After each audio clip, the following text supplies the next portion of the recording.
That was good. That was good. I'm not gonna lie. That's the one. That's the one. Welcome back, everybody. Welcome to the greatest podcast, at least on this block. Tonight, we're going to have a special guest for you for the third time in a row. So, cheers to that. Lucky tonight, number 3. Wait.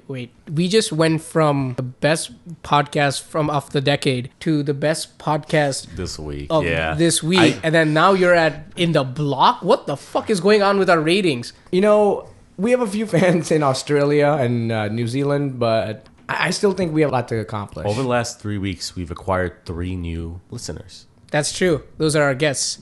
Yeah. But yeah, what are we drinking this week? Personally, I'm drinking the Maker's Mark Cask Strength. Oh, that's really nice. I am, again, in the spirit of what I was doing last week, just drinking from my advent calendar. Last week was really good. This week, I haven't tried it yet, so I'll let you know. What were some of the standouts, if you know any? Yeah, so in the calendar, it was pretty good. We had Eagle Rare, which is hard to find. We had some Larceny, like barrel proofs, some really strong whiskeys on there, and then harder to find. I mean, one was Blanton's, which was actually really cool. Wow, okay. Didn't you make this advent calendar? Yeah, I know. But I did forget the order. And I'll be honest, the Blanton's was the only one that was donated because I have no way of accessing that. I just have no luck with it. But the other ones, yeah, I've either bought them or someone gave them to me. But I don't know the order, man. Okay. Okay, cool. That's fair. So what you guys been up to past week? Nothing. Just a lot of things have been happening, and we'll probably discuss all of those things later. But I'm just prepping for my big Christmas party that I'm throwing. What have you guys been up to? I know. I'm really excited for that, man. I'm glad we got the invite this time. Yeah. What about you? So for me, I mean, a lot of work stuff, but otherwise, I celebrated a birthday this week, so that was exciting. These guys were accommodating enough where we could delay recording because, this is the most important thing in our lives, but it's fine. Pretty flexible, I guess. I mean, 60 never looked so good, man. Yeah. And you know that just because you share a birthday with Taylor Swift, we kind of have to give that respect. I've been citing that a lot, and actually it's funny because I didn't realize she turned 34 this year. I thought she was a little bit younger, but I thought she was in her late 20s. So I thought I knew we had at the very most a 5-year gap, but only a couple of years. Not worried about that anymore. She is achievable, and let's be real, she's a billionaire. I could do a lot worse. Well, I recently came back from court and paid a $500 ticket for speeding. Paid $500? Yes, $500. I was going 79 on 45. What was the rush? So I was actually... Was your wife pregnant? Was she delivering a baby? No, $500 because I was just having a great day and I heard a new artist and just was listening to this song and I saw an open road and I just started gunning it. Unfortunately, I did get caught. But one good thing that did come from it was I think that was around the time we were looking for guests to come on. And I thought, why not ask him? So we're fortunate enough to have him in the studio today. So hands together for MalharB. Woo! Let's go. Appreciate it, guys. Thanks for having me. I will say, he didn't skip a beat and shared your album with us. And we heard it. I heard it all the way through a couple times. Yeah. And it's funny because we went on a trip to Texas about a month ago at this point. And on the way back, I was trying to listen to music and I realized I didn't download any of my music. But I had your album downloaded. Oh. so I just listened to that. And I was telling him about it. I'm like, man, like this is actually really good. Thanks. And so we have a lot of questions, but I have a lot of other questions too about like some things like your headspace, how you get the inspiration, that kind of stuff, which you may or may not have the answer. Sometimes I'm sure with artists it just comes to them.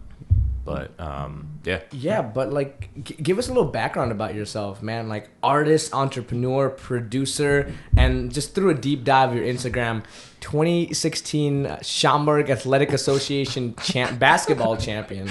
So you clearly have a lot going on. He does look tall, so I can see basketball. Yeah, okay. Definitely. No, Endersalk Park legend. I'd like to start off right there. What's Endersalk? Yeah. Endersalk is my elementary that I went to. So that's like the local park that we have.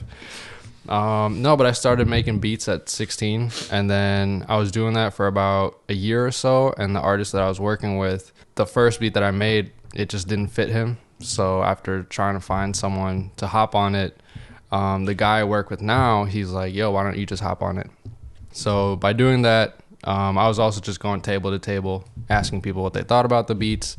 And then after one of my friends was like, "Why don't you just do it?" And word got around that I was making a song live, which I did not market that way. And then everybody just filed into that library room. And that's when I made the first song. And it got like 2,000 plays in one night, which was pretty big at like 17. Oh yeah, But 2,000 plays, man. We wish we could get 2,000 plays on our podcast right now. Wait. So how did they get you to? How did they know to reach out to you? Be like, hey, I got a beat. Why don't you? Also, I was making all the beats by myself. It's just okay. word got around that this guy's gonna make a song live, which was never the plan. So I was there sitting in the room and just made that song, and then from then on, I was like, okay, let's see if I can make another one. Made another one, and then really started to take it serious in the past 3 years, I would say. And that's when I started to get on major platforms like Spotify, Apple. That's pretty cool. Yeah. That's pretty cool. That's pretty cool. Yeah. So I mean, I guess what got you into it in the first place? Honestly, at 16 when I did pick it up, originally the plan was just to go into medicine. And then one day I got done with my homework early, and at the library just picked up the laptop, and I was like, okay, let's see what GarageBand is. Just started to make a beat, and I was like, oh, this is pretty cool. And at that time I was listening to Metro Booming a lot, so I was just trying to replicate that beat. Yeah. And just started making more beats, and then the word got around that I'm a beat maker, and then other people who were trying to be rappers, they contacted me. But then, it didn't really work out, so I just evolved into the artist role afterwards. So I'm gonna guess you started out with SoundCloud, I guess. Yeah. Because I think most artists start out on SoundCloud, and then until like they have like an album or a single, then they'll probably move on to to other streaming services. But like, I don't think like a lot of those opportunities even existed back then, right? Like there was no easy way to like share your music or publish your music to. I think iTunes had it, but I think it was all really weird, right? No, funny thing is, there was no plan to go on SoundCloud. I was just posting the beats to listen to it back for myself, because there was no way to save it, because it was on a library. Yeah, it was on a library laptop. So every day I'd make it, post it, and then go about my day. And then long term, I did some more research, like how to get on Spotify, Apple. That's pretty cool. Yeah, that's so cool. Yeah, no, I mean, like, to his credit, like, most of those artists don't get off of SoundCloud. Like, that's why we hear those terms of, like, SoundCloud rapper. And now, like, he's here with 2 albums and, like, on multiple streaming platforms like Spotify, YouTube Music, or pretty much anywhere under the sun. So, like, big ups to you. Thanks, but man. I do have to ask, I see you started in 2019 with like your music with the song Notice. Yeah. And then now we're hearing Play This So You'll Know in November of 2023. Great album, by the way. Like, I have lots of favorites. Like, I genuinely love what do you call it? Stay With Me, Know Yourself, 8 Hours to Toronto. 8 hours is so good. Never been to Toronto, but I feel like I'm there. And Fall Nights, man, like, just it gets. I like that one. Yeah. So yeah, and I'll give you this, right? Like, one of the things I really enjoyed about it is like a dime a dozen people who are like, hey, I can be the next rapper, right? Your music, whether it's intentional or unintentional, it's very soulful. Like, it speaks to you. You get put into some kind of mood, and then you mix it up along the way, right? And that's the thing I really liked about it. And that's the thing that, like, I mean, shit, gives me the rewatch or re-listen. Yeah, replay value. Yeah, replay value. Appreciate it. Yeah. So we clearly see like the same MalharB from 2019 is not the same MalharB that's in front of us. Yeah. So talk to us a little bit about that music progression. Like, what changed? Well, obviously you get a lot better. The biggest thing was technicality, was writing a proper song. That was a big thing that I did struggle with up until I think January of last year when I put out No Handout. I was working with one of Drake's engineers, and I just asked him, because during that time of my career, I was just looking for some validity of someone to tell me like, yo, you are actually good. So I was just constantly asking everybody, and I asked him like, yo, what did you think of the song? And he's like, well, you have everything. You have the sound, the beat, the voice, but the format of the song is not there. So he's like, you got to work on the format. I'm like, okay. So went back to the drawing board for a whole year and put out the music video for that song. And I was just sitting in a whole year just thinking like, how do I learn this? Yeah. How do you, that was going on in my head. Like, what is the format? Like, what is, like, how do you structure a song? Like, how does it usually go? Can you give us like a very layman's way so of, usually do you use a formula or something? Yeah. No. So is it the Pythagoras theorem? No, are we using it for something? No, so there's like a couple formulas. Like, so sometimes it's, you can start off with the verse, pre-chorus, chorus, verse, or you could do pre-chorus, go straight up to the chorus. So a big one is like Blinding Lights. You go straight to Blinding Lights. There's no time wasted. Okay. So that format, I just started listening to a lot of music over and over again, because there's no one like sitting down with me. I'm like, okay, here's how you break down this T-Pain song. There's no one doing that. So for a whole year, I was just doing that, and subconsciously, it just clicked. So when I started to make this album, the format was always there. So that was a big thing compared to 2019. So I know you said mentioned T-Pain and like Blinding Lights with like The Weeknd and stuff. What would you say are like the artists that made you or inspired MalharB? Yeah, production wise, I definitely look at every Metro Boomin song. I feel like he's such a catalyst as a producer. When you listen to a Metro song, you know that it's different than any trap song. How do you feel about off topic a little bit, but how do you feel about his live concerts that are going on? That was crazy. That's something that you aspire to do. And it's so coincidental that he has used orchestral instruments. Yeah, that was just such a coincidence. Because genuinely, his work with the Spider-Man, sorry. Yeah, Spider-Man. With the Spider-Man franchise, yeah, has been amazing. All the 2 albums that are out, I played them on repeat when they came out. The movies were phenomenal. Yeah, and just to see that live and him working with multiple artists, and what do you feel about the change in the role of a producer nowadays? I feel like it's needed. Before, looking back to the days, you were always waiting on an artist. That's what a producer's life essentially runs on. And for producers like Metro and ATL Jacob and all these, headlining guys now that are coming up, they don't have to wait.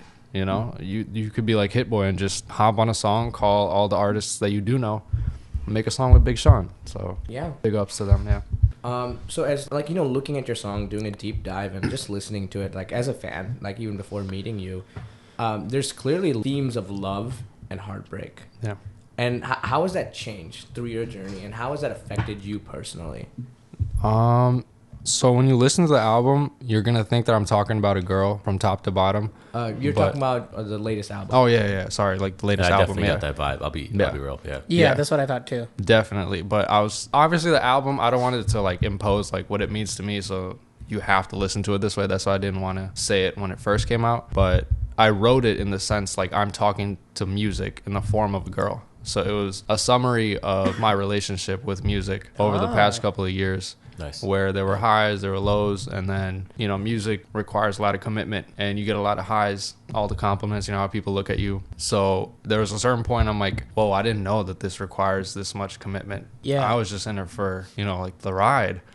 And I was like, I love the compliments, but I'm like, whoa, this is, you see the full route. Yeah, you're fucking around versus. Yeah, really taking it all the way. Yeah. Yeah, so it was cool. That acceptance. That's why the vibe shifts after the interlude on the album, and the interlude was the last song just because I was telling music this is the last song I'm gonna sing to you because I'm done, and then it moves on into confidence that I didn't need the compliments from music. It was always in me. Yeah. Music doesn't give me this. It's me.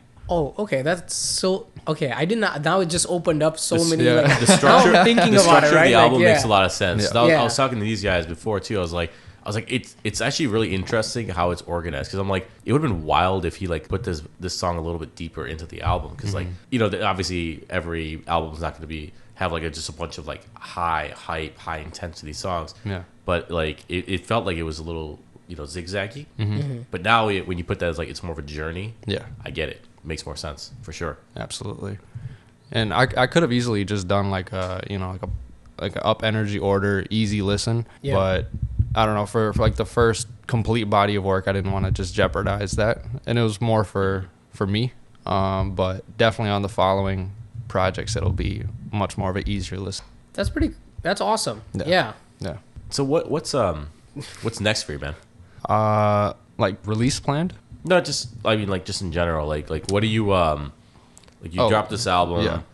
What's MalharB doing next? Well, off of the coming off the album, I really wanted to. I have these 2 SoundCloud songs. It's called Long Days and My Time, and I wanted to make a mashup music video, which no one's ever done.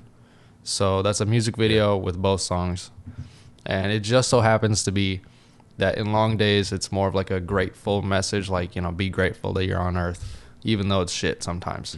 And then My Time is more of like an upbeat, energetic, confident song. So I'm planning that music video for next year, and then I also have a 3-song EP, which is straight funk music, like disco. That's pretty cool. Okay, that's yeah. So I'm just trying to hit like all the barriers, Yeah. just to satisfy everyone, because a lot of people are like, "Oh, you're rapping too much. Oh, you're singing too much." So I'm just trying to, satisfy So you're everybody. trying to find your groove, essentially. Like you're trying to like cater to everyone at the same time, but Yeah. at the same time you're like, I'm gonna do it my way. Absolutely. Like, be true to Yeah. yourself. Be true. Yeah. Being true. Yeah. So I have a question for you. What is your relationship between your artistic persona, like MalharB, versus Malhar Brahmbhatt, who is at home, like Yeah. the son to your mom, and Yeah. basically that guy. Like, how does your art mask you or reveal you Yeah, the from Marshall like, Mathers, Eminem kind of thing. Slim Shady. Yeah, I had that in my mind coming on. I was like, it's super hard because I don't have a stage name to hide behind. I don't have a switch that I can be like, okay, it's time, like, Drake time. No, I can't do that. I can't. And you'll be like, why didn't you choose a stage name? Wait, so One, you're a yeah. diva like this just in general? I have to tell the listeners, as soon as he came into the studio, he's like, this is what you call a studio? Did not say that. No. Yeah, we had No, to we're go just buy. joking. Yeah, we had to go buy special drinks just. To Yeah, make like sure. we're like, no, oh my god, we gotta get this guy sparkling water. Like he only drinks Voss. No, Like, no. Just, I'm playing. But yeah, no, I don't have a stage name to hide behind. And one, it's super hard to pick a stage name. I don't think a lot of people realize that. Yeah. To really Oh satisfy. man, think about the amount of time we spent just thinking of the name of this pod. Yeah. we had to rebrand it already? Yeah. And another thing is like whatever name you choose is kind of has to coordinate with your sound. So that was a big issue. I'm like, I don't even know my sound at 2019 when I was 19 or 18. So I just chose like just the brand is to be real. So I'm like, how real can it be if it's just my name? I have So, to ask, like around the time you started, you said you were in Yeah. college or high school actually. Yeah. Did the thought ever occur to you of being like, oh, let me name myself like these mainstream artists, and like I'll call myself Little B. Yeah. Or like little B on the block or something, Malu. Yeah. Yeah. I like. Oh, did I the thought like occur? Malu. Huh? Yeah. No, definitely. I had so many like names. Like I was thinking Astro for one, and I was like, oh, I want to be the highest guy, because I was heavily influenced by Chief Keef at young age. So Did you like you have a Chicago background? Yeah. Did you live that life? of what? Like like you said, you're Gang life? No. Oh, okay. Sorry, I just No. Is it fair to say that like MalharB is kind of like a work in progress kind of name? No, that Or name's that's it? staying. That's That it? name's staying. Yeah. Nice. Like I now, like it. a lot of uncles have came up, be like, "Hey, maybe you should rebrand and find a better name Nice. Yeah. for." I would say, man, stick to it. The only work American in people." progress is us, right? Like we're the only ones that always need to be working there, right? So. He's like, I can see that from the shitty studio. No. But I know you said a little bit about like future projects and Yeah. like music videos and stuff. I saw the music video for No Handouts. Like it seemed like you're surrounded by a lot of love. Like lots Yeah. of people came out and like it was just aesthetically beautiful. Like how did Thanks, that come man. about? That came out just. I've always wanted my first music video to have some relation to where I am. So even if you don't know me, if you saw the video, you can get a hint to like, okay, who is he? What does he rep and where is he from? And I feel like I got all those involved because I have my Toyota in there. And I have the few people that did show out, and then bowling. Like I like bowling, so the bowling was in there. That's And, pretty cool. But yeah, like no, you talked about a lot of support and everything, and like I know a phrase that I've heard thrown around a lot is that like it takes a village. Normally, it's about like teamwork and all this Yeah. stuff, and like tell us about like the support you got, like the team, like family, friends, like what's Yeah. the clan for MalharB? Yeah, definitely. So, how this music, well, specifically how that video did come about, it was a lot of people had a hand in it. The bowling place, it was called Kings, and there's 2 locations, one in Rosemont and one in downtown where we got the venue. It's like And- the Chicago area. Yeah, Chicago. Sorry. And so when I called Kings, not to out them, but like the video's out. Name drop 'em. So when I called Rosemont, I'm like, yo, can I rent the venue for like a video shoot? And they're like, no videos. I'm like, okay, how about a closed event where only one person has a camera? And they're like, no. I'm like, okay, that's fine. Then I made my girlfriend call the downtown location. Immediately, yes. And and I just felt like that was so sexist. Like, just because a guy's calling. That's awesome. So, yeah, so from then on, I just let her handle all the external communication. So she's your manager. Yeah. Okay, so that's that person we would contact. Yeah. Okay. Yeah, that's what Yeah. we should contact from now on. Yeah. And then finding the venue was, and then one of my other friends. Yeah, and then during like 3-4 years ago, my laptop was dead, and I was updating it on a university Wi-Fi, which was a big mistake. And at that time, I didn't back up my music, like all the music that I made. Oh no. So when I was updating, my laptop completely crashed, because I guess you're not supposed to do that on a public Wi-Fi. And one of my friends, he's like, yo, let's go to Best Buy. And then a couple of them said, let's go to Apple. So all 5 or 6 of us showed up at Apple, and coincidentally, everybody was dressed in black besides me. Oh So my God. I got priority because everybody thought that I was some guy pulling up. And they immediately took my laptop, and they're like, yo, there's nothing we can do about it. Sorry. So I go take it to my friend again. We're like, what's wrong? Is this it? This is my career. Because I can't remake it. I have no Yeah. knowledge of that. So he takes about like a week to get it back, and then he just brings me back my laptop like it's brand new with everything. And I was like, snap. Oh, happy Yeah. ending to this story. Okay. Yeah. So you Dude- had the dude, definitely. anti-Kanye experience where the friend didn't take your music, he gave it back to you. Yeah. But definitely a lot of people had a hand in this for sure. That's so Yeah. cool. That's Yeah. actually a really cool story. Yeah. If you think about it, like I Shout mean, out to that friend. Yeah. Yeah, and like not to just like dive too deep into your personal life and grill you a little bit, but like I know we talked about your tribe a little bit. So how was the relationship in terms of music with like your parents? I know like, you know, art is not really something that is looked upon in like a positive light in our community, unfortunately, especially in a South Asian community. So how has that journey been like? Because I know you said you wanted to be a doctor, and now, you know, we took a slight right turn into music. So how has that been? No, I think all the South Asian artists that do come from like a working class family would relate to this story. Just because in high school, when I did show, like I'm not a stupid kid. I showed signs like, okay, I could be a doctor, and then took some medical classes in high school, enjoyed them. That was a big factor that everybody was like, okay, yeah, he enjoys it. It's not, he's not just good at it. You So also there's a got lot the of- Braugher for it too. Yeah. So, yeah, my mom particularly was not happy when I was like, this could be something. Granted, looking back, absolutely she was so right, because just because your 16-year-old son is making beats on a library laptop does not mean you get to throw away everything. Yeah, for sure. I mean, I So- wouldn't let my kid do Absolutely. that either. Yeah, that's crazy. Yeah, no, and then as I progressed higher in high school, sometime about junior, senior year, I got my own laptop, and then that's when I just started not doing anything in school. I was just making beats in English class specifically, I remember. And still getting work done. I was gonna graduate, but but then my dad was super supportive, just on the possibility, like, you know, maybe he could do it, because my dad had opportunities, but there was no one to tell him, yo, this could actually happen. So looking back, he had all the support system, he had all the connects to make it. It's just his parents never pushed him, like, you know, maybe this could happen, do it. So that was like the big duality in my life, that I have no connects and I have the drive. My dad had all the connects, but no drive.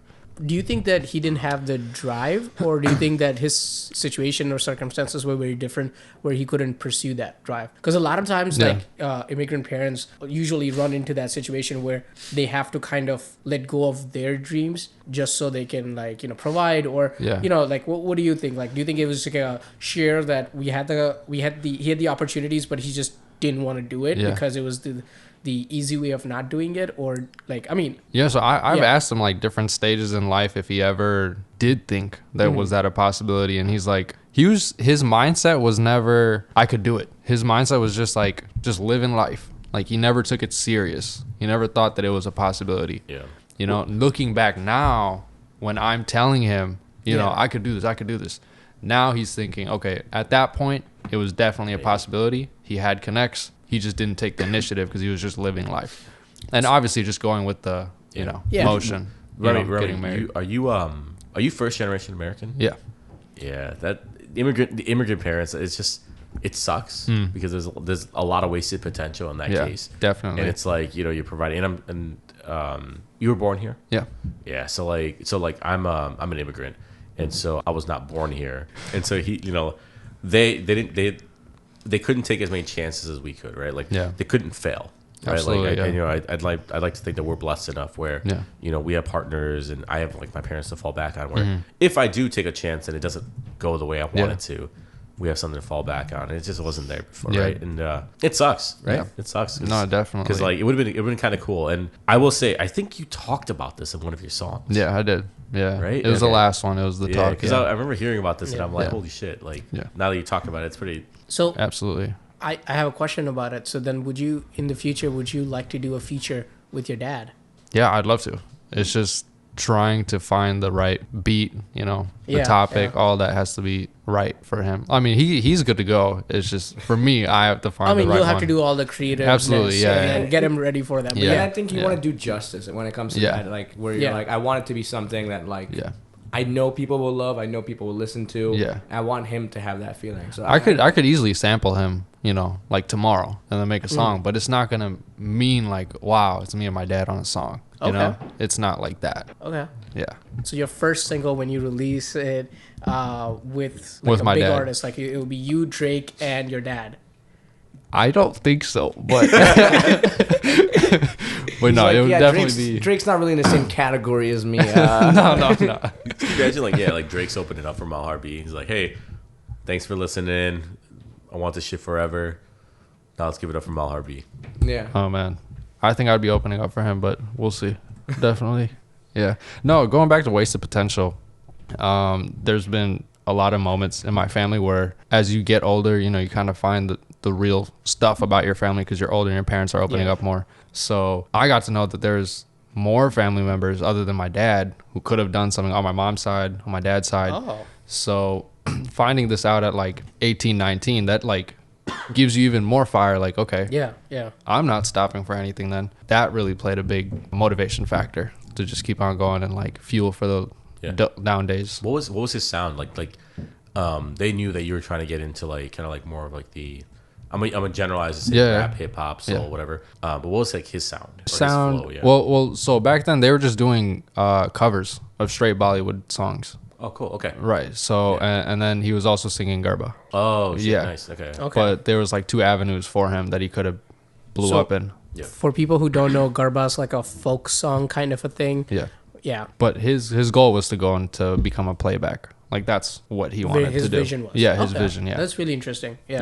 Yeah, so like, you know, like we realized that like, you know, looking into your stuff and talking to you beforehand that like it's all you. Like there's nothing else. Like there's no studio, there's no like, you know, there's a manager, but that's your girlfriend. Yeah. Right? Like booking venues. Yeah, right. Yeah. And like there's no one like bankrolling you, there's no big corporation it's all you. And then I know like to appease your parents, I saw on your LinkedIn you just graduated. So congrats on that. Oh, thank you. Oh, congrats, man. Yeah. Thank you. Yeah. But like how do you manage that? Yeah, no, it's definitely been tough just because it's only so much you can do with working hourly wages, roughly between like $15 to maximum 18, you know, including like 3-month internships that I've done. So majority of the moves that I've made in the past 2 years came from when I started doing internships because that was the most money I've made, $18 an hour. So other than that, it's just like steady stacking your cash with, you know, enterprise where I worked part-time. But it's definitely been tough just because, you know, there's no one calling the shots for me. It's always like, if you want a music video, go ahead and think about it. You know, no one asks like, what's the next move now? Like, it's always me planning out the agenda, and it just comes down to like so much self-belief, almost to like damn near delusion. And there's no roadmap, right? So, like, yeah, you're creating no yourself, and you're like you were saying, right? Like it's all self-directed. Yeah. And it sounds easy on paper, like I am my own boss, that kind of stuff. But dude, then you got to like manage yourself. Absolutely. No, So and I it respect sucks. a lot of that for you. Thank you. And nobody even tells you like, oh, register your own music, you know, so nobody can steal it, even though it's out on, you know, Spotify or whatnot. But, you know, not everyone knows, but you got to register your music with the government, so the government knows that this song is yours. I did not know this was a thing. Because it's, you know, it's like intellectual property at that point. So no I one thought it can was steal intellectual property, but Yeah. unless because you uploaded it to like, I thought it was like an all the implicit places. thing. Yeah. I thought it was an implicit thing. Wow. Yeah. So all these things, like, I could have easily got my song stolen, but, you know, you just look at other people's failures and you learn. And that's the biggest way that I've been moving, like looking in the past, like, yo, why didn't this artist blow up, or why did they fall off, you know, and just looking at their route just to keep on going. But definitely been tough. Like, I wouldn't recommend it for anybody. There's so much pain in your eyes. I know. This one's such a different, like, this literally followed a parabola. It was like, oh, like, awesome, love it, great time. Yeah, please don't do this. I'm my own boss. You gotta manage yourself. I've Hate never me. once thought that, by the way, that, oh, I was like, you know, it's all me. It's all my own boss, you know, Rick Ross type. No, not at all. Not at all. So, Yeah. okay, I have like one last question, Yeah. really, right? Like, well, I'll say it was like, how do you break up your day, right? Like, because student, Yeah. record, you know, like Yeah. spending time in the studio, you're an artist, Yeah. right? I mean, you're managing obviously people, right? Because Yeah. you want to record you want to film a video, music video, that kind of stuff. How do you keep this all in check? Definitely. My best times are my busiest times. Like, it's easiest when it is busy. Bars. Just because. Thanks. Just because if, like, right now, as I'm just graduated, I'm not on anything right now. I'm just chilling at home. No matter how much I can sit on my laptop and play the beats on loop, nothing's coming out because I'm constantly thinking about that. So if I'm in school and my schedule's packed or my internship, that's the best time. And that's when I made the album, during my internship, just because I'm 8 hours of the day, it's just like focused on the internship. And then I'm waiting to get home, Okay. you know? Yeah. So No, I feel that. Yeah, but creative wise, it's the best time for me is like when I wake up. And a lot of people are like, oh yeah, you know, nighttime is super vibey and this and that. No, it's not. I'm also a human. I'm tired, bro. I just want to go to bed. There's no like vibey session going on. Yeah.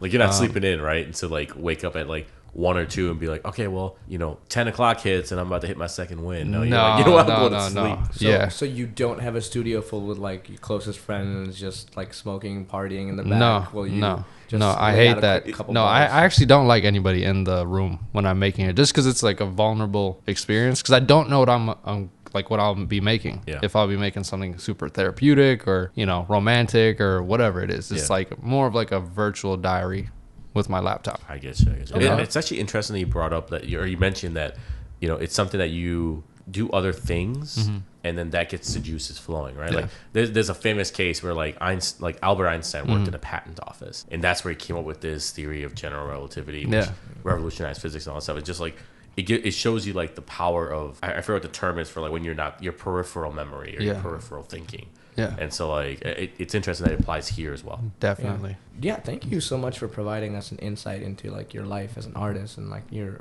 own personal life, man. I think that was actually very rewarding as a listener to get that insight, especially like with the music and being like, oh, this person lives a, you know, like a regular life like everyone else, and then still creates and has like these thoughts.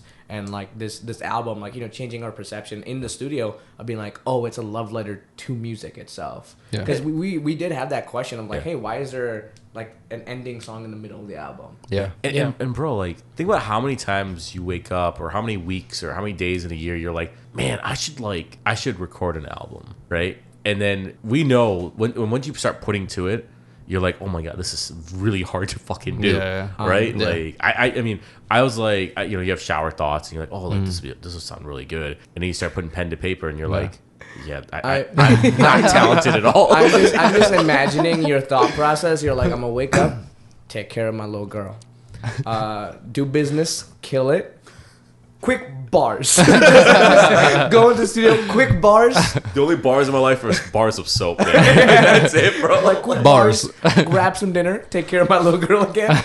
Night. Like, that's and rinse. Repeat. We've recently started bedtime, or bedtime stories. So Yeah. those are the only rhymes like, in my life, bro. You're like, hey, you want to know? You want to hear Daddy's bars? Some super hot fire. Here are my nursery rhymes. Yeah. All right, so I have one last question before we wrap up grilling you. So the question I have is basically, what are your thoughts on the music generated by like AI and stuff? Like, I know there have been like a bunch of things, right? Like AIVA, which is more of a assistant tool for the artist. Then there's Beethoven AI, which is like helps create beats and stuff. And then there's also like Google, I think, launched their own version called Music FX or something like that. And fun fact, we use Music FX and it generated the music for us for our podcast itself.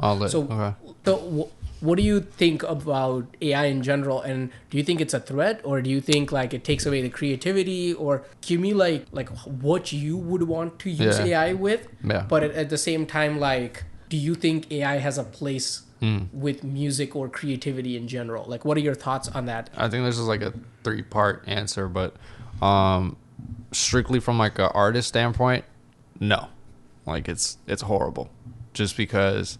One, you could steal someone's voice because now you got to patent all that stuff. Yeah. And that's super hard to do. I was actually going to ask about that because Grimes was like just blatantly like, hey, I'm just going to just give me a cut. Yeah. But take my voice for whatever the fuck you want. Yeah. I mean, there's also artists like that too who are like, at this point, we need money. Roll it in. But if you're like a major selling act, you know, now your label has to go track down all that stuff. So that's a big threat. That happened with like Drake, Travis Scott, and 21 Savage, right? Like, I don't know if you guys heard, but like there's this major artist, I think he started off on TikTok, called Ghostwriter, and he's made music with the voice of Drake. Yeah, so he's Scott. like, It's there's no good, right? Yeah, What I thought. Yeah. So it's not, the AI is not making the songs. Like, you make the songs, but you get their voices with AI, right? Yeah. So from a producer standpoint, this could be super helpful. Because now you can tell AI to write them, let's say like a 21 melody, you know, and now you have that 21 melody, boom, you start making your beats. Now you can make 10 times more beats than you can before because now you don't gotta have to think of the melody. The third part, consumers like you could just go to AI and like, I would like a hip hop-ish tropical beat. Yeah. Thanks. Boom. Now you have a royalty-free, you know, beat. So in that sense, it's super helpful. And also for people who are trying to learn, this would have been super helpful at 16, right? But from an artist standpoint, no, it's horrible. But okay, so then again, like, what if AI can create music separately? Yeah. It can mimic voices. Yeah. Separately. It can also do just creating verses and stuff, right? Yeah. Based on like if you give it that, hey, I want a song just like Seasons by MalharB. Can you give me like a version of that? It can create a song. I know, that's what's scary. And that's what takes away from art. You know, I don't think technology, like robots and art, is supposed to cross paths like ever. You know, it's supposed to stay as authentic because that's something that's special to us. You know, animals can't do it. I don't think computers can make relatable art. It's like, you got to feel that, you know? Okay. And so to adapt, it feels like the whole form of art is likely to change. As generative AI, all that stuff, as it comes in, there's one type of art form there, then we're... And we as humans who can adapt without any kind of machine learning needed. Yeah. I definitely think it's going to go the opposite, where authentic music and live music will be seen as a commodity when there's so much saturation in the market of just techno music or AI music. Because we'll get an ear for it that, oh, this was AI. I don't know if you guys have heard like so many AI songs, but like now you can tell like, this is definitely like an AI verse. It's not a Kanye verse or whatever. Interesting. I don't think I've heard enough to differentiate, but yeah. So, we actually did an activity like in our planning meeting, and where we're like, okay, let's get in the headspace of MalharB. Great. And write a verse. We tried to do, so our inspiration was Stay With Me. Okay. So what do you think about this verse? There's a verse and then there's a chorus. I could give you that, right? Yeah. Which one did you like to hear first? Chorus or verse? Let's go chorus first. Chorus. It's like, stay with me where the fireflies ignite, dance in the embers of this fading night. Let the music drown the city's cry, just you and me beneath the velvet sky. Okay, let's hear a verse. Verse number 1, it's like neon city whispers, secrets in the haze, lonely taxi shadows painting on the maze, street lights bleeding yellow like the dreams we chase, but your eyes, they cut through the darkness, light up my lost space. Okay. Like, do you want my strict opinion on it? Yeah. Okay. Oh, I think there's just like too much imagery words, like too much of a vivid picture is painted in my mind, and the first thing that comes to my mind is like a New York night, you know, from like Curious George. That's just what comes to mind. So he just called us childish. He said, "You guys." Oh, if you guys wrote this was not bad. I thought this was straight AI. So it is. Okay. So I didn't want to be that douche. Just go, oh wow. So I asked AI to create a I asked. You had to throw a city name in that prompt, right? No, none. So what I did is I asked like, hey, do you know an artist by the name of MalharB? And it's like, yeah. Also, it rhymes too much. Yeah, there's way too much rhyming. Vibes. Yeah. Oh, okay. But yeah, it just rhymes too much. Yeah, so I just asked the AI, like, do you know the artist MalharB? And it was like, yeah, like, here are the songs, here's everything. And I'm like, can you write me a song like that MalharB would write, something like Stay With Me? That's ass. No, because, see, this is a great example that AI will not know social norm. Who says Velvet Skies?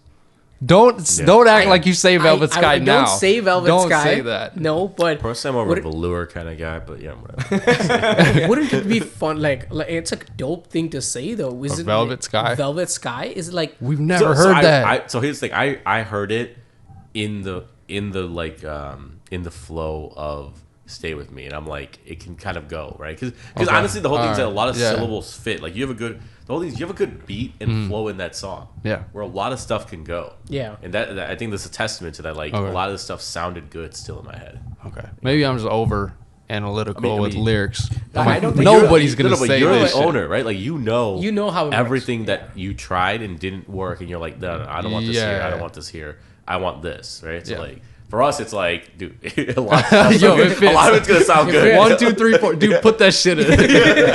Yeah, like just after The Office, quick bars, Velvet Skies. No, but that's what I mean, right? Like that's why I thought this was important because it really showed that like even without knowing, you're kind of like, this is trash. Like you were being so nice when you thought it was us a little bit, but you're like, I could see from your face. I thought it was a setup.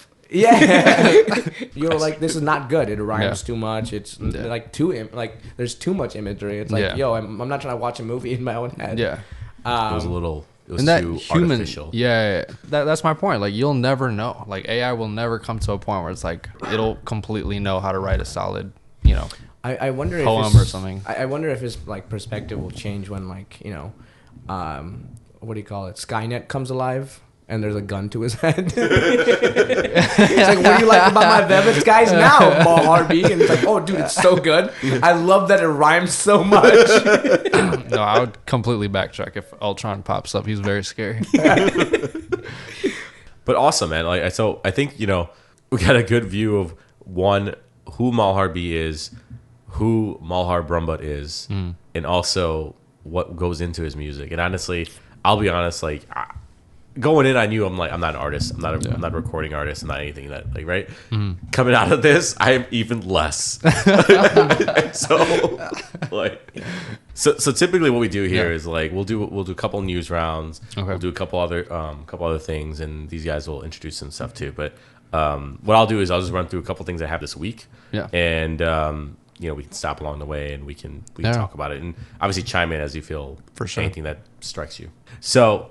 I'm going to go just in random order this time. I didn't have enough time to plan. As I mentioned, it was my birthday this week, guys, so I've been kind of hungover the whole week. But so first, the Fed decided not to raise rates.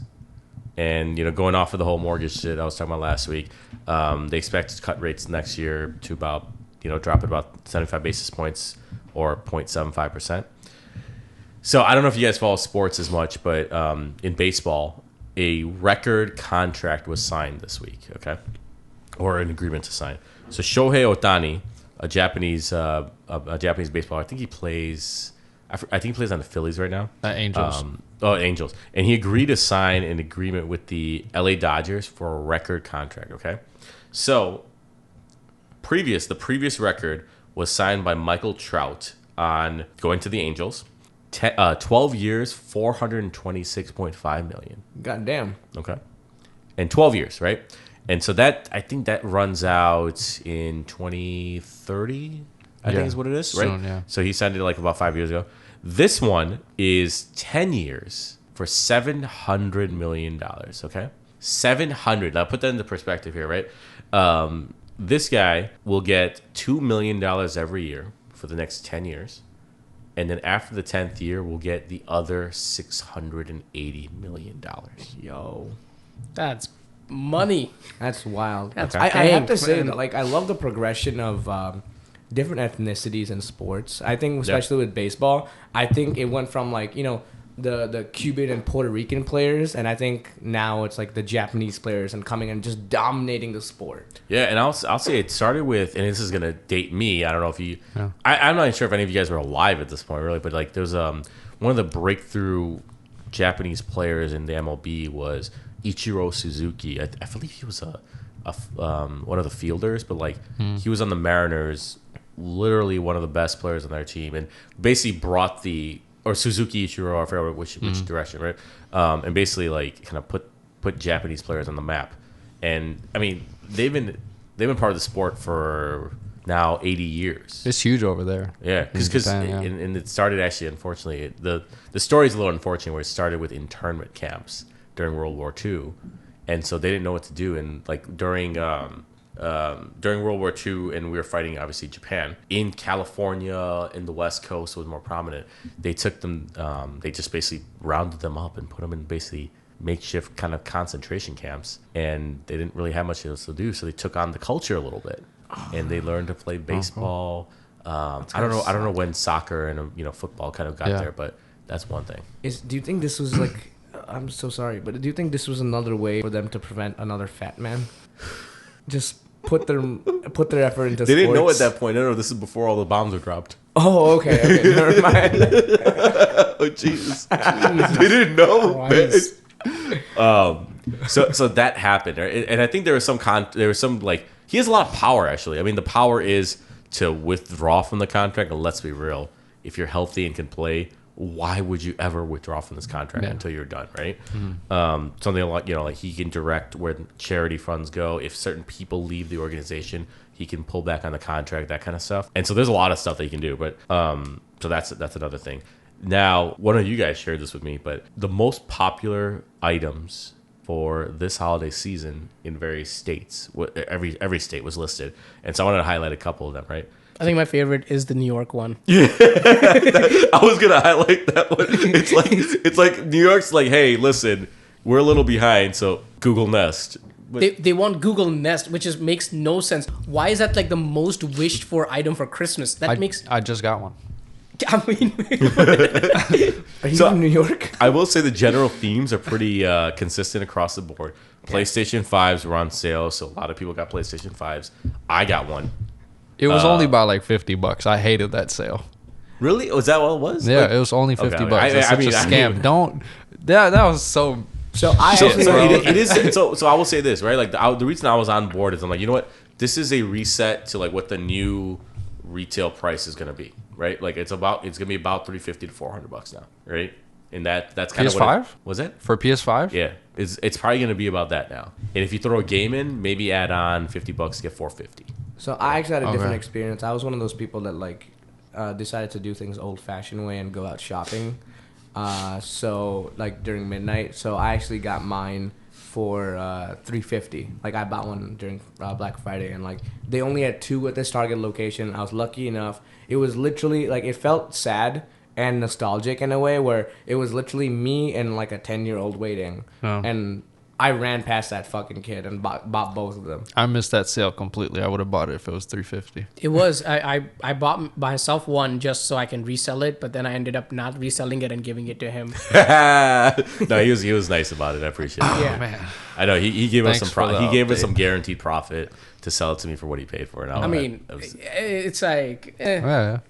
Okay. And I will say so mostly it's like the ones I'm really gonna judge are the ones where the state was really looking for Dyson Airwraps, a $500 hairdryer. As a person who bought one of those for my wife, I say don't judge me, please. I think it's bullshit. They don't even work internationally. Yeah. Hey, but it works in the United States. And where are we? Wait. Hold on. If you don't use even if you use a converter, it doesn't work? No, it doesn't, because like a difference in voltage, it just does not allow you to do it. Yeah, it makes sense. It's Is like it worth So it? it doesn't. It itself does not support Yeah. other voltage. Okay, I guess you know what? I'll say this: I don't use hair dryers, nor have I ever used hair I mean, dryers. dude, it's fine if you do. Like, you gotta style your hair. I want to somehow. start using it, but I need to understand how that thing works. So Like, you it's- didn't buy your wife a gift; you just bought yourself a gift. No, I got drunk after one of the pods, and I bought a pink hair dryer for myself for some reason. But so I will say like the general themes were video game console, so PlayStation, or sorry, PS5s, Nintendo Switches, Xbox Series X or S, and randomly you saw like occasionally AirPods, iPads, iPhones. I'm just sitting there thinking, I'm judging, but then Rhode Island comes in with randomly a Garmin watch. Oh, fuck? Those are actually really big at PJ stores. So, but my whole Yeah, thing, that that makes state is sense. tiny. Where are you looking? Like, what are you searching for? Right? That is a tiny state. Like, we went there a few years back, and to go out to places, we left the state. That's true. We had to leave the state to go out to a proper place. I mean, we were also on the edge of Rhode Island, so Okay, makes yeah. sense, but still. Hey man, don't ruin Nothing our good nearby. story with facts. Perfect. And so moving on, right? And so a couple more. GameStop decided to try a new strategy with managing their cash. All right. So typically the rule of thumb is with your cash, you move it into either overnight treasuries, so you get like a few, some interest rates, and you get cash every day for the overnight rates, right? Or you put into a savings account, you put into something to earn money. What they decided to do was, hey, CEO Ryan Cohen, start day trading. And don't get me wrong, I'm fully a part of that. I'm in on that. So I bought a bunch of GameStop shares. I bought options, but that's the whole thing. But it's been doing okay. But that's aggressive, and the board had to approve it. And finally, I'm going to end it, unfortunately, on the sad note here. But Andre Braugher, best known for his role as Raymond Holt on Brooklyn Nine-Nine, passed away at the unfairly young age of 61. And I'll tell you right now, we've watched this show quite a few times, and this hits after, it hits a little hard especially after hearing about Matthew Perry and some of the other things that have happened this year. Like this sucks. Yeah, R.I.P. man. Yeah, definitely. I mean, that's something that is like just recently happened. I think almost it has been like about 24 hours, and I just still can't believe it. He's like, Captain Holt is no more. Like, I really was secretly hoping that there will be like a reunion episode or whatever, but now I don't hope that, because an episode without Captain Holt is just not an episode. Yeah. For a second, I thought like this is a joke. Like this is them preparing for like another Halloween heist. Like this is his way of surprising all of them. That would be on brand too. Damn it. I know. And I've been getting TikTok. So the one recent TikTok I got. Oh man. And here's the problem. I'm watching Friends still. I'm almost done. I'm actually like halfway through season 9 now. Oh, almost done, and yeah. now, of course, now that I'm almost done, something else happens where after at least I'm rewatching this show, and I saw Holt and Peralta's last conversation, and you're just sitting there like that's some father figure talk, and it just hits different now. Have you seen Leave the World Behind? It's a new No. Netflix show. It's been showing up a lot on my feed, but no, not yet. No, I only brought that up because Friends is a really common theme throughout the movie. Really deep meaning after you watch the movie, you look into it. But basically, I'm not gonna spoil it, but it's basically about a family going to an Airbnb, and the internet shuts off, and they don't know what's going on. So it's very filmed similarly to Bird Box, and it's like a Bird Box moment. Like you either like it or you don't like it, Okay. Yeah. Interesting. Yeah, and it's produced by Obama, and apparently he gave What the fuck? yeah, a bunch of directorial tips to make it even like more thriller like. So a lot of people are like looking too deep into it as a conspiracy theory, like, oh, this is gonna happen, and he's like warning us. Yeah, I was like, well, I mean, there's a lot of conspiracy theories. A lot of like people genuinely believe that like the president knows, or former presidents know too for much, sure. right? So he's just like, this is my love letter to the rest of the world. Definitely. No, but the cinematography in it is super good. Super good. Dialogue was not the best, but I don't think you're gonna sit down on a Netflix movie to be like. It's kind of the downfall of all the Star Wars. I mean, movies. Netflix movies are pretty Scorsese good level. lately. Yeah. Like I like Netflix movies. Yeah. Oh, no, I love Netflix movies. I would love to do something with Netflix in the future. Hint.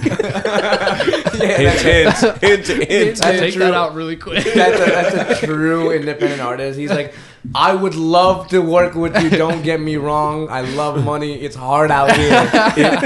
If pop culture is to be believed at all, like you just have to like look in their direction a little weird. Yeah. They got you. Who knows? Maybe like after the Beckham documentary, you might be getting the MalharB doc. Oh, I'd love to do one in like 10, 15 years for sure. That'd be crazy. I loved his documentary too, yeah. I mean, Beckham's a lot older than what you'll be in 15 years, bro. Okay, fine, bro. Like 20, 25, 30 years. Wow, why are you trying to count on his success? He's like, Whoa, I'm trying to make I it don't want there. him to like stop. Let's be real. Oh, yeah, you that's get true. one That's true. documentary. Yeah, that's you true. get one documentary. That right? is very true, yeah. You That's don't true. want it That's to be true. too early. Yeah, very, yeah. very, very true, yeah. No, but that film was like it hooks you. Yeah. It hooks you for sure. I feel like you'd enjoy it. So that's definitely on my list. But Captain Holt, he's also best known for Homicide: Life on the Street, which is like a very notable experience for him. Enough that he actually met his wife there, Amy Brabson. I thought Captain Holt was gay, and therefore I thought he the was actor gay. was gay as well. He's Yeah. so good at it, but no, I guess not. But how did you guys like his character in Brooklyn Nine-Nine? I actually really appreciated the character, man. Like I know the trope of like, oh, stern boss that like, learns and grows is like a very played out thing. But with him it was done really well. It was done right because like and in the show itself you got to give him credit for like talking about like the hard subjects of being cops, right? Especially because it's like a very controversial profession. Yeah, and also being a cop, being black, being gay. Yeah. Like he hit all of them, man. And the thing was like they really addressed that the reason why he was this stern was because of not only just those, but it was like my job is very important. People will die, people's safety relies on me because of it. And like the politics behind of like, being a commissioner and all that stuff. And I think that's what really helped like the character grow for me and be so notable. Aside from like his dynamic relationship with like Jake Peralta, Andy Samberg, and like Gina, like And honestly, all of like he's one of the few he was what's the word I'm looking for here? Where like you're kind of like a center point for like a lot of characters, right? Yeah. He's a good foundation. Yeah. For the show, right? Yeah, maybe, yeah. I mean, I personally really liked him. Some of the best moments that I can think of with him are, or the best relationship. Yeah, his relationship with Jake is awesome, but my favorite is always going to be with Madeline Wunsch. Yes. If you guys know about that character. Yes. So this guy, so Malhar, you haven't seen the show, but I can describe it a little bit. So, his character is basically a robot. Okay. And Meet Morb Zerp. exactly, that's what it was. Yeah. Okay. So basically, that's the kind of guy. And then he has this one, and he's like very sophisticated. He's classy. He's married to a professor, and so like he's like a PhD professor. So like you wouldn't expect him, and he's like uptight. And then he has a mortal enemy called Madeline Wunsch, and one of the first things that he really we got introduced to that character. Yeah. He goes, "If you're here, then who's guarding Hades?" And it's such a classic Holt moment, and you're just like, what the fuck? Is this the same guy? Like, it's kind of confusing, but My favorite Holt and Madeline Wunsch moment was when she died, because they're such mortal enemies. She made sure that he had to give a eulogy at his funeral in front of all the other cops and commanding officers. so he has to be nice to her. He's dude. Yeah. It was a very good relationship. And I'll say this, right? Holt behind for me, and I don't think this shouldn't be a surprise to you guys, with Monica being my favorite Friends character, Santiago being my favorite Brooklyn Nine-Nine character. What? Very similar. That is so very crazy. similar.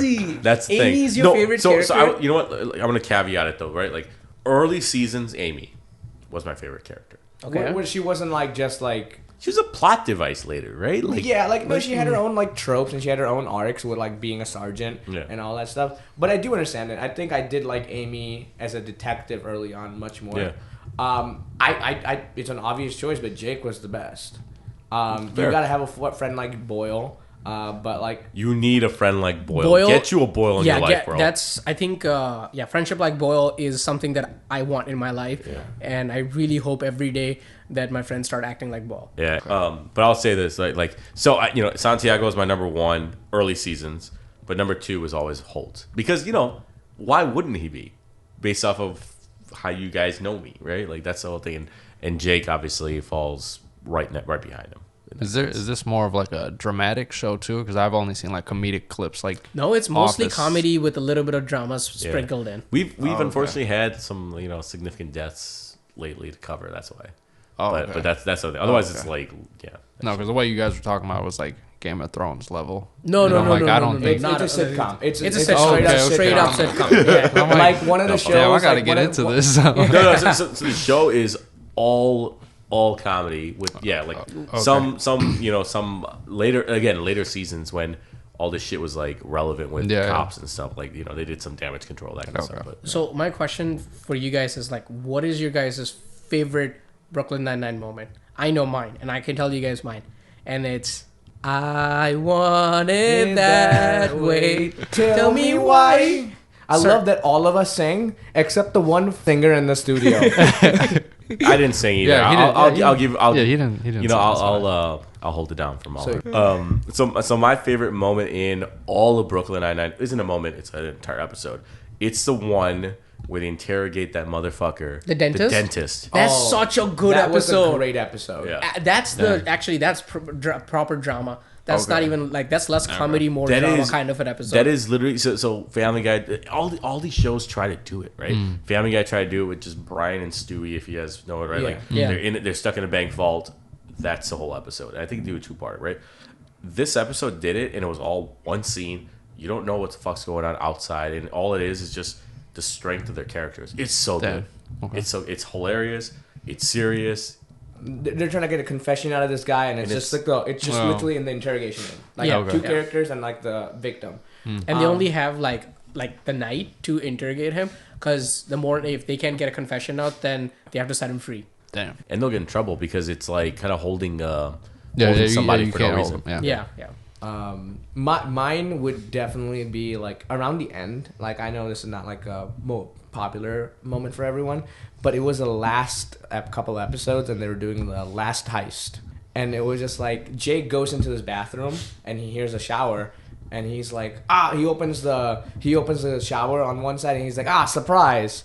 And then Amy walks in behind him, and he's like, wait, if you're here, who's in the shower? And Captain Holt, in full uniform, opens the shower, and he's like, it's heist day, and all of them that's dope. That's and all of them are like, oh my god, yes. That reminds me of another moment where I think it was like a third or fourth heist, and Amy's like, Jake, wake up, it's heist day, and she's like, already, and stuff, and he's like, he takes the covers off, and he's like, I'm ready, and here's my with breakfast in bed, and the breakfast doesn't exist. Like, the breakfast is eaten, and everyone's like, hey, what happened to the breakfast? And then you just see Captain Holt sitting fully dressed in uniform on the side. In their bedroom. In their couple's bedroom. And then like he turns on the light, he's like, I ate it. And then he just get ready for heist. It's heist day. It's heist day. Yeah. Dude. So they do basically these heist inside of their own precinct, like just so like they call it Halloween heist. So basically they try to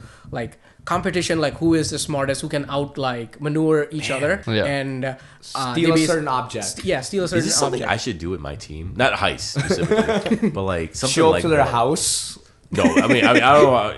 Listen, you got to let it grow to that extent organically. Okay, okay. I can't have year one be hey, I'm gonna show up in your fucking bedroom and be like, it's heist day.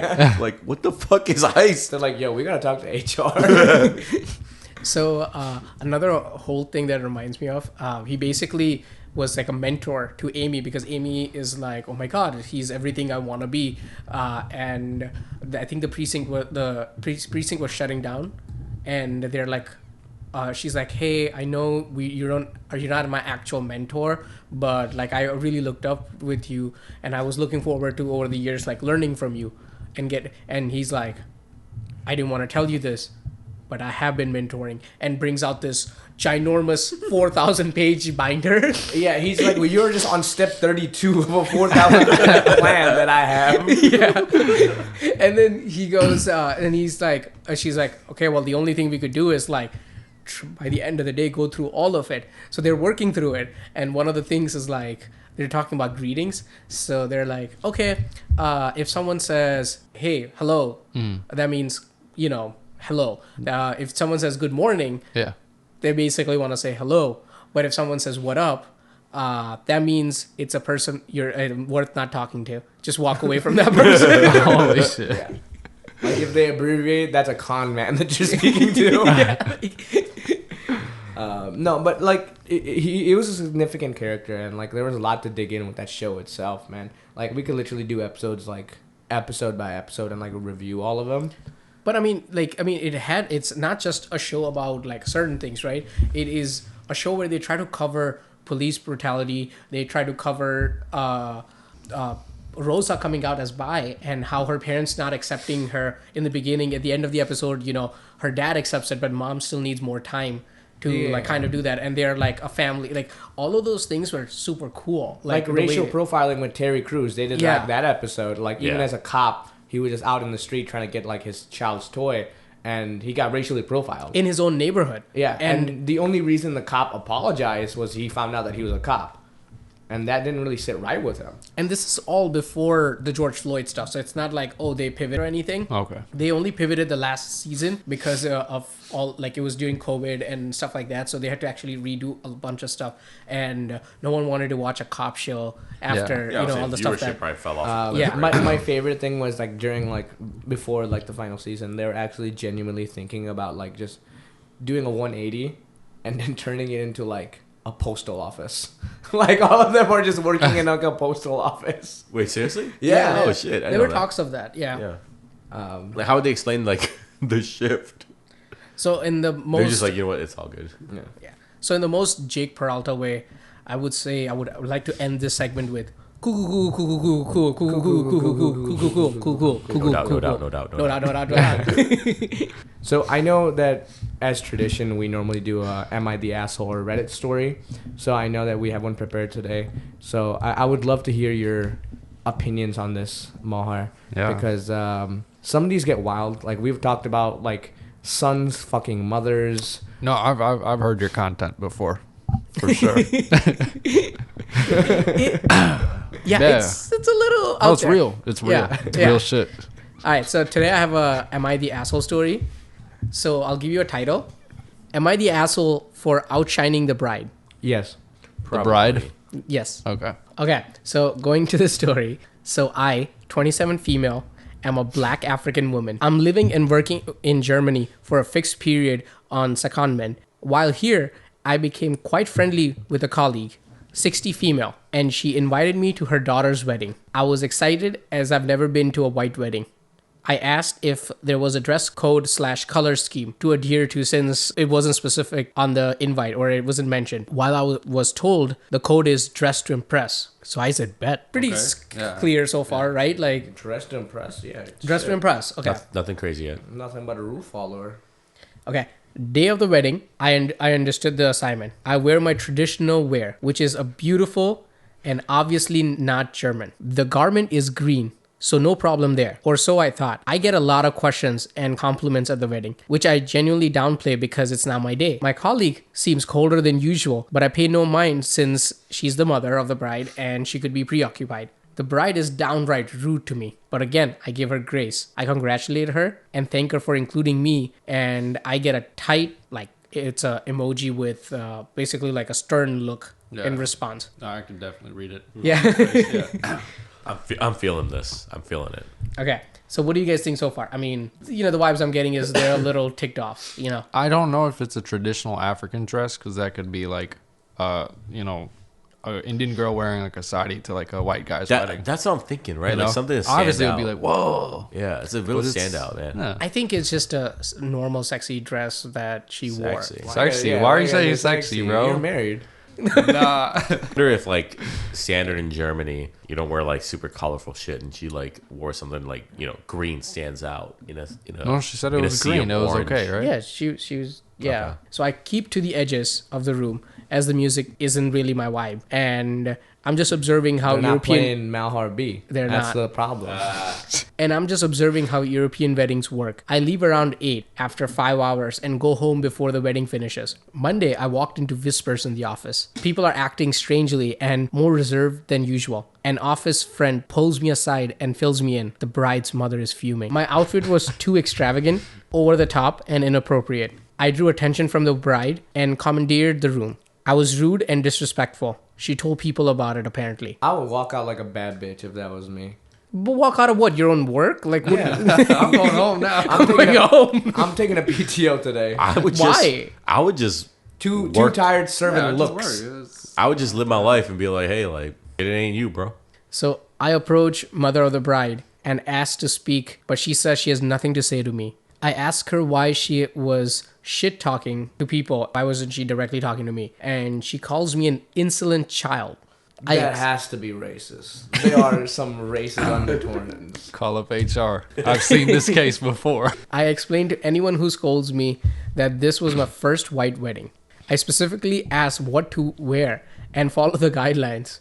Where I'm from, there's no such thing as outshining the bride. Weddings are a fashion show and a chance to wear your best and brightest clothes. They told me this is in Africa, which was racially coded, and people have manners here.